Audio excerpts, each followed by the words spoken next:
Hi, it's Steve Simmons, and this is a StatMaster training video, Managing Your Goals in StatMaster.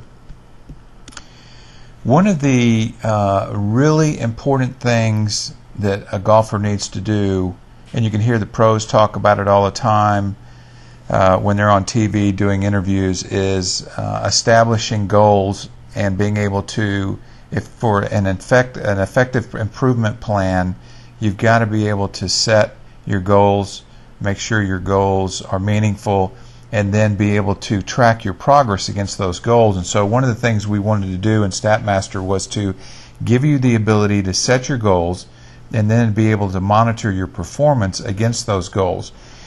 In prior lessons or video lessons, we talked about on the summary panel that you have, we show you the data in the most current round, the most recent round column. We also have your average over the last 20 rounds, and then we have a chart on this screen that shows you what your goal is and then what your performance level is. So in this case, I'm doing much better because my goal was on my average score on par fives to be, just a little under 5.5, and I'm doing really well because I had a couple eagles and some other things that are on my database that show that I'm actually at a 4.7, which is really good. But the idea is that for all of these different categories, we have the ability to go in and set a goal and then compare it against your performance. So the way that you would do that is over on the far left hand side of the screen over here we have our 6 function buttons. One of those is the Goals tab. So by clicking on the Goals tab, it opens up this table. These 3 columns over here for Scratch, 10 handicap, and 18 handicap were put there to help give you a perspective of what a normal person in one of those categories, what their performance is. So that if you're a 12 handicap player, you certainly wouldn't want to put your goal equal to what an 18 handicap player is, but it probably is also completely unrealistic for you to establish your goal at what a scratch player would be doing. So it would probably be more in line to say, if I'm a 12 handicap, to set my goal more closely aligned with the performance characteristics of a 10 handicap player. The place you would do that is over here in this column.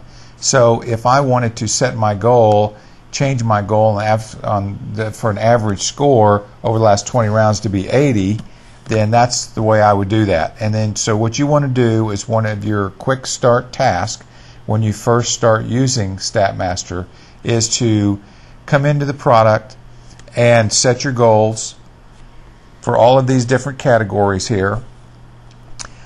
And you'll notice that down here on the short game statistics, that those are all going to be a fraction of 1.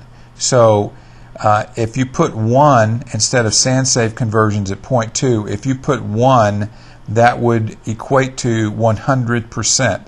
So in this case, my sans save conversion expectation would be 20%. My up and down chipping conversion would be 50%. And my up and down pitching conversion would be 40%. So we have 40% there, we've got 50% there, and then we have 20%. Be sure that you put the decimal place in there, otherwise you're going to get some funky numbers in terms of your goal versus your performance level. So that's the way you do that. If you have any questions or concerns, you can contact me through on the contact page at strategicgolfer.com, or you can open up a support ticket and I'll be happy to answer your questions for you. But please make sure that you establish your goals, make them meaningful. We talk about that at great length in the Making Practice Pay Off ebook. That is a significant part of your improvement plan, is to identify where you need to improve and to put some goals out there to keep you on track, to measure and see how well you're doing. So, thank you.